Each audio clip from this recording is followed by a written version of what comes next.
Are you ready for pain? Are you ready for suffering? If the answer is yes, then you're ready. For every rule, there is an exception, so I want to mention another category of people who might identify as empaths but not be abusers, and that is neurodivergent people who may not have picked up the sort of like social cue vibe of like not wanting to out themselves as an empath and just be looking like literally for a word that they feel describes them. And a lot of neurodivergent people are very strongly empathetic, often to a fault, and or feel things really intensely. So if they stumble into that word, it might be one that they use to describe themselves, just to like literally try to convey how they feel and what their experience is like. So I still don't vibe with being like anybody who calls themselves an empath is definitely an abuser, but that is a valid point. Lessons in not crossing a gay man. Ew, my gym membership just got revoked.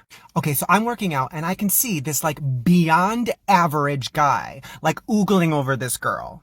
And I watch this interaction as he walks up to her and she takes her little headphone out, and his way of flirting with her is to give her workout tips. And then of course comment on her ass like, ew, you look like you smell like sweaty socks. Worry about your own gut. And you could tell she was not happy. So like a minute later, I see him doing a Romanian deadlift, and I walked up to him and I said, bruh, tip, really push that ass back in your squat. Give daddy something to look at. He was like, what the fuck, bro? I said, I'm just giving you the same energy you were giving that young lady. And then this bitch goes up to the desk and tattles on me. So we're all standing there, I'm getting scolded, and I said, no, you don't want me hitting on you because you're not gay. She didn't want you hitting on her because she's out of your fucking league.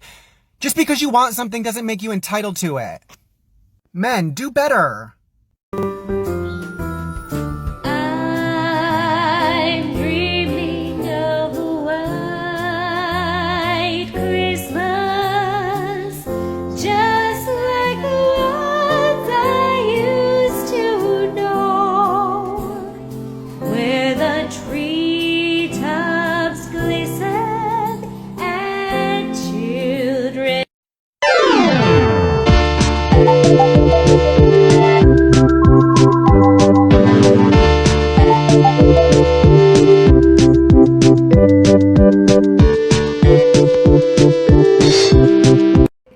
I have a really heartwarming story for you. So I'm a teacher and I have a new principal this year, and one of the things she wanted to do was like a get to know you on the first day of meetings with our fellow staff was everyone bring in an artifact that describes you as a teacher. And I immediately thought of teachers that helped me when I was younger feel safe and loved in the classroom. So I was looking in my closet in my storage for this note that I had from when I was a kid. And I moved in December, so I haven't really looked through some of these boxes. Like some of them I brought out of storage and now they're in my home for the first time in a while. And I didn't find the note I was looking for, but I did find something that I made when I was about 5 years old, and I had completely forgotten about its existence. And I saw this and immediately started weeping. At age 5, I drew 2 women inside a heart and wrote, "We all love someone." Like, what? And if you're new to my page, if you don't know me, I have a lot of hang-ups still about being gay and about my queer identity. Coming out was a hard process and just a long series of events that I've been working through in therapy and personally to try and learn to love myself for who I am. And I've come a really long way. But finding this showed me that it's not that I'm getting to a place that I've never been before in terms of loving and accepting myself for who I am and who I love, but it's getting to somewhere that I've already been. Like, I had this self-love innate within me, and I'm finding that again. It's really beautiful. What's the difference? Yeah! agender versus non-binary. People who identify as agender fall under the non-binary umbrella, which falls under the trans umbrella.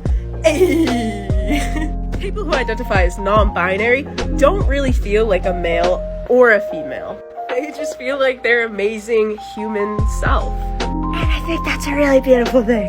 Most non-binary friends feel as though that their gender is them, versus agender friends who feel as though they are genderless, they lack gender, or they feel like a neutral being. Agender friends may identify as non-binary if they want to, and not all non-binary friends are agender. And everyone is different from each other, but we love our agender non-binary friends. Yeah! If you've ever felt bad about what you eat or why you eat it, I just want you to know there's no reason that you have to feel guilty or apologetic about your food choices. I'm a dietitian and this happens literally every single day, whether it's a client that I'm working with or like just now, I left the grocery store and ran into someone I know who knows I'm a dietitian and she was literally like falling over herself trying to cover up what was in her cart as if I was gonna see what she was buying and judge her for it. If the messages that you're getting and the people that you're talking to are making you feel this guilt-ridden over your food choices, that's not healthy no matter how nourishing those foods might be. You're not a bad person for eating processed foods. You're not a bad person for eating foods that are convenient and easy to make. You're not a bad person for buying the store brand instead of name brand, organic, whatever label you want to put on the packaging. You're doing a good job if you're just eating enough. I had mixed feelings about coming here this evening. But after sitting at home and thinking about some of the things my daughter said earlier, it was clear that I needed to come. She said, "Dad, those people are on your side. They're fighting for you." And so I wanted to come and to say thank you for your support.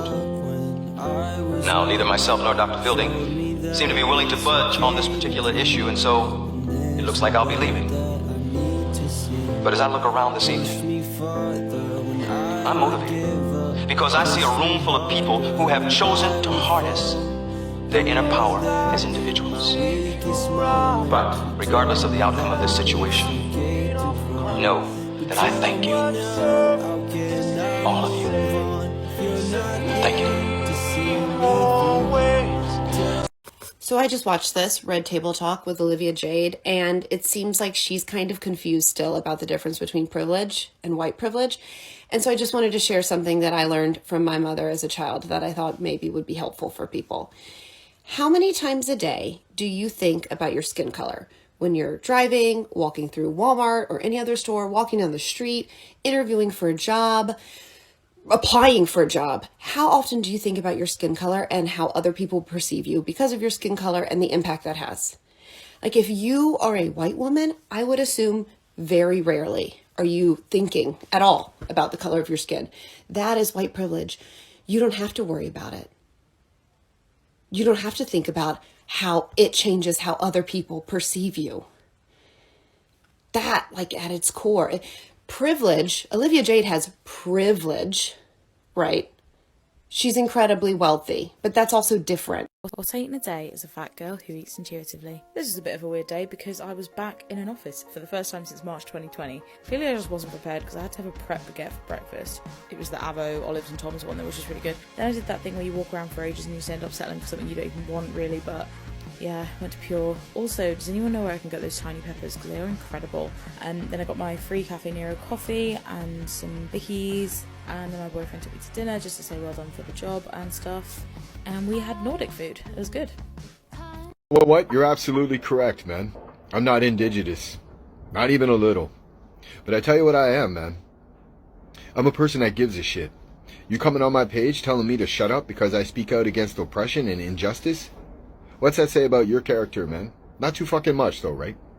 The fact that you don't even think about all the people that are suffering right now, all the indigenous women that are going missing, all the parents who children will never come home. Do you think about that? I guess not, right? Living in a privileged world where you think you could just speak down to anybody. I see you making these little videos on your small little page about being a good dad and shit. Well, being a good father means you lead by example. You don't just look out for your children, you look out for everyone. because that's what a good person does. It's called being a decent human being. But I guess that boggles your mind, right? Go back to your bubble, go back to your documentaries, and pretend that you're some good dad. Wow. Now from the top, make Get off TikTok during class and do your assignments.